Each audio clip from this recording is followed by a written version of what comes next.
ಶುಭಾಶಯ. ಜೊತೆಗೆ ಚಿತ್ರರಂಗದ ನಟನಾಗಿ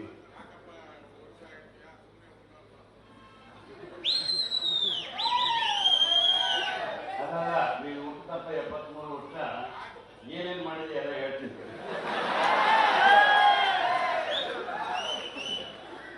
ಗೊತ್ತಾಗಬೇಕು ಜನಕ್ಕೆ ಎಷ್ಟು ಕಷ್ಟಪಟ್ಟು ಮುಂದೆ ಬಂದಿದ್ದೀರಾ, ಎಷ್ಟು ಕಷ್ಟಪಟ್ಟು ಏನೇನು ಮಾಡಿದ್ದೀರಾ, ಎಷ್ಟು ಉಪಹಾರ ಮಾಡಿದ್ದೀರಾ,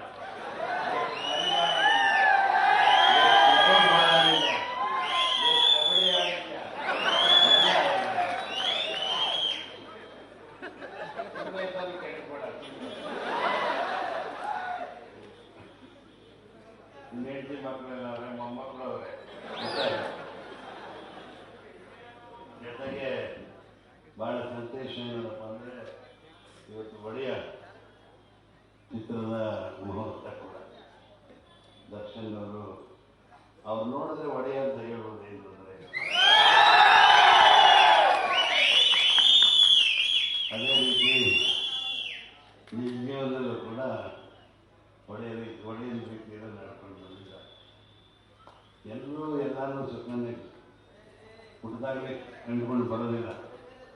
ಬಟ್ ಕಷ್ಟ ಬಂದರೆ ಸುಖ ಉಂಟು ಅನ್ನೋದಕ್ಕೆ ಮೊದಲನೇ ಉದಾಹರಣೆ ದರ್ಶನ್ ಅಂದರೆ ಹೇಳೋದು ತಪ್ಪಾಗ. ಇವತ್ತು ಎಷ್ಟು ಸಂತೋಷ ಆಗ್ತಾ ಇದೆ ಅಂದರೆ ರಾಮಚಂದ್ರೇಗೌಡರು ಬಂದಿದ್ದಾರೆ. ಜೊತೆಗೆ ನಮ್ಮೆಲ್ಲರ ಈ ಮೈಸೂರಿನ ಬಹಳ ರಾಜಕಾರಣ ಇದೆ, ಜಾತಿ ಇದೆ, ಅದಿದೆ, ಇದೆಲ್ಲ ಬಿಟ್ಟಾಕ್ಬಿಟ್ಟು ಬಹಳ ಒಳ್ಳೆತನ, ಸಜ್ಜನತೆ, ಅವ್ರು ಮಾತಾಡಿದ್ರೆ ಅವರ ಹಾವಭಾವ ಎಲ್ಲ ನೋಡಿದ್ರೆ ಆ ಸರಳತೆ, ಅವರಲ್ಲಿರೋ ಒಂದು ಬುದ್ಧಿವಂತಿಕೆ, ದೂರದೃಷ್ಟಿ, ಇದೆಲ್ಲ ನೋಡಿದ್ದೀನಿ. ನಾನು ಚಿಕ್ಕ ವಯಸ್ಸಿನಿಂದ ನಾನು ಶಾರದಾನಗರ ಹೈಸ್ಕೂಲಲ್ಲಿ ಓದ್ತಾ ಇದ್ದಾಗ, ಸ್ಕೂಲ್ಗೆ ಓದ್ತಾಗಿದ್ದಾಗ ನಾನು ಅಶೋಕಪುರ ಮನೆಗಿದ್ದು ಇದನ್ನ ಆಗಿಂದ ನೋಡಿದ್ದೀವಿ. ಕಾಲೇಜಿಗೆ ಬಂದೆ, ಕಾಲೇಜಿಗೆ ಹೋಗ್ಬೇಕು, ಬಟ್ ಕ್ಲಾಸ್ಗೆ ಹೋಗ್ತಿರ್ಲಿಲ್ಲ. ಕಾಲೇಜಲ್ಲೇ ಇರುವೆ, ಕ್ಲಾಸ್ಗೆ ಹೋಗ್ತಿಲ್ಲ. ಅವ್ರ ಸಂದೇಶ ಅವ್ರು ನಾವೆಲ್ಲ ನೋಡಿದ್ದೆ. ಕಬಡ್ಡಿ ಆಡಕ್ಕೆ ಬರೋರು BSc ಅಂತ ಹೇಳ್ಬಿಟ್ರು, ಶ್ರೀನಿವಾಸ್ ಪ್ರಸಾದ್. ಆದರೆ ಅದು ಬ್ರಾಕೆಟ್ BSc, ಓದಿಲ್ಲ, ಬಂದಿಲ್ಲ, ಗ್ರಾಜುಯೇಷನ್ ಬಂದಿಲ್ಲ. ಈಗೇನಾದರೂ MLC ಆದಮೇಲೆ ಏನಾದರೂ ಸ್ವಲ್ಪ ಇನ್ಫ್ಲೂಯೆನ್ಸ್ ಮಾಡಿ ತಗೊಂಡಿದ್ದೆ, ಅದು ಕೂಡ ನನಗೆ ಗೊತ್ತಿಲ್ಲ. ಜೊತೆಗೆ ಇಲ್ಲಿ ಇವತ್ತಿನ ಮಹಾಪೌರರಾದ ಜೊತೆಗೆ ಮಂಜುನಾಥ್ ಸುಮಾರು ಜನ ಹೆಸರು ಗೊತ್ತಿಲ್ಲ. ಆಶಾ ನನ್ನ ಕಾಪಾಡ್ಕೊಂಡು ಬಂದಿದ್ದಾರೆ. ಆಮೇಲೆ ಇನ್ಯಾರು ಬಸವಣ್ಣ ಬಂದಿದ್ದಾರೆ ಗೊತ್ತು. ಕೊಯಮತ್ತೂರಿಂದ ಸಂದೇಶ್ ನಾಗರಿಂದ ಶಂಭು ಅವರು ಬಂದಿದ್ದಾರೆ. ತಂಬು ಅವ್ರು ಬಂದಿದ್ದಾರೆ. ಅವ್ರು ಯಾಕೆಂದರೆ ಸಂದೇಶ್ ನಾಗರಾಜ್ ಅವರು ಇನ್ನೊಂದು ಚಿತ್ರ ಮಾಡ್ತಾ ಇದ್ದಾರೆ. ಅದು ನನ್ನ ಮಗ ಅದರಲ್ಲಿ ನಾಯಕನಾಗಿದ್ದಾನೆ. ಅದಕ್ಕೆ ಕೊಯಮತ್ತೂರಲ್ಲಿ ಚಿತ್ರೀಕರಣಕ್ಕೆ ಹೋದಾಗ ಭಾಳಷ್ಟು ಸಹಾಯ ಮಾಡೋದು ಅಂತ ಹೇಳ್ತಾ ಇದ್ರು. ಹಾಗೆ ಸಂದೇಶ್ ನಾಗರಾಜ್ ಅವರಿಗೆ, ಅವ್ರ ಕುಟುಂಬದವ್ರಿಗೆ ತುಂಬ ಸಂಪರ್ಕಗಳು ಇಟ್ಕೊಂಡು, ವಿಶೇಷಗಳು ಇಟ್ಕೊಂಡು ಬಂದಿದ್ದಾರೆ.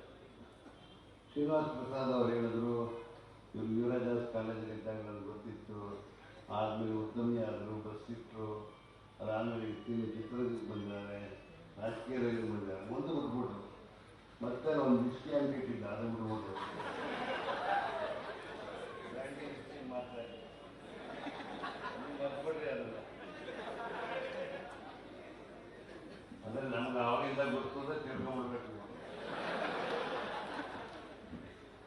ಹೀಗೆ ಈ ಚಿತ್ರ ನನಗೆ ಭಾಳ ತುಂಬ ಸಂತೋಷ. ಇವತ್ತು ಸ್ವಾತಂತ್ರ್ಯ ದಿನಾಚರಣೆ ಮಾಡಿದ್ವಿ. ನೆಕ್ಸ್ಟ್ ಇಮ್ಮಿಡಿಯೇಟಾಗಿ ಹುಟ್ಟಿದ್ದು ಸಂದೇಶ್ ನಾಗರಾಜ್. ಅವನು ಸ್ವತಂತ್ರವಾಗಿ ಉಟ್ಕೊಂಡು ಬಂದು ಸ್ವಾತಂತ್ರ್ಯತೆಯಿಂದಲೇ ಎಲ್ಲ ರೀತಿ ಜೀವನದಲ್ಲಿ ಎಲ್ಲ ಅವನು ಏನೇನು ಸಾಧಿಸಬೇಕು ಅಂತ ಸಾಧನೆಗಳನ್ನೆಲ್ಲ ಮಾಡ್ಕೊಂಡು ಬಂದಿದ್ದಾರೆ. ಆ ಚಾಮುಂಡೇಶ್ವರಿ ತಾಯಿ ಒಳ್ಳೆ ಮಕ್ಕಳು ಕೊಟ್ಟಿದ್ದಾರೆ, ಒಳ್ಳೆ ಮೊಮ್ಮಕ್ಕಳು ಕೊಟ್ಟಿದ್ದಾರೆ. ಒಂದು ಕುಟುಂಬದ ಧರ್ಮಪತ್ನಿಯವರು ಭಾಳಷ್ಟು ಲಕ್ಷ್ಮೀ ಇದ್ದಂಗೆ ಅವ್ರ ಮನೆಗೆ. ನಾನು ಇದನ್ನೆಲ್ಲ ಹತ್ತಿರದಿಂದ ನೋಡಿದ್ರು, ಅದಕ್ಕೆ ಇವತ್ತು ಒಂದು ಅವಕಾಶ ಅದಕ್ಕೆ ಮಾತಾಡೋದಕ್ಕೆ. ಹುಟ್ಟುಹಬ್ಬದಲ್ಲಿ ಬೇರೆ ಸಭೆಗಳಲ್ಲಿ ಹೋಗ್ಬಿಟ್ಟು ನಾನು ಈ ಭಾಷಣ ಮಾಡೋದಕ್ಕಾಗೋದು. ಬೇರೆ ಕಡೆ ರಾಜಕೀಯ ಭಾಷಣ ಮಾಡಬೇಕು, ಬೇರೆ ರೀತಿ ಭಾಷಣ ಮಾಡಬೇಕಾಗುತ್ತೆ. ಇವತ್ತು ಬಂದಾಗ ಇಲ್ಲಿ ಅವರ ಹುಟ್ಟುಹಬ್ಬಕ್ಕೆ ಬಂದಾಗ ಅವರ ಬಗ್ಗೆ, ಅವರ ಕುಟುಂಬದ ಬಗ್ಗೆ ಇದನ್ನೆಲ್ಲ ಮಾತಾಡೋದು ಸ್ವಲ್ಪ ಸರಿಯಾಗಿ ಹೋಗುತ್ತೆ. ಇರೋದು ಒಂದು ಅಂಶನ ತಿಳ್ಕೊಂಡು ಮಾತಾಡ್ತಾ ಇದ್ದೀನಿ. ಶ್ರೀನಿವಾಸ ಪ್ರಸಾದ್ ಅವ್ರನ್ನ ನಾನು ಭಾಳ ವರ್ಷದಿಂದ ನೋಡಿದ್ದೀನಿ. ರಾಮಚಂದ್ರಗೌಡರು ಕೂಡ ತುಂಬ ಸಜ್ಜನಿದ್ರು. ಅವ್ರ ರಾಜಕಾರಣಿ ಥರ ಕಾಣೋದು ಇಲ್ಲ. ಅವ್ರು ಇಷ್ಟು ವರ್ಷ ಇಷ್ಟೊಂದು ದೊಡ್ಡ ಪದವಿಯಲ್ಲಿ ಇದ್ದರು ಅಂತ ಯಾರಿಗೂ ಗೊತ್ತಿಲ್ಲ. ಅದು ಚಿಕ್ಕವ್ರು ಕಂಡ್ರೆ ಭಾಳಷ್ಟು ಮರೆಯೋದು.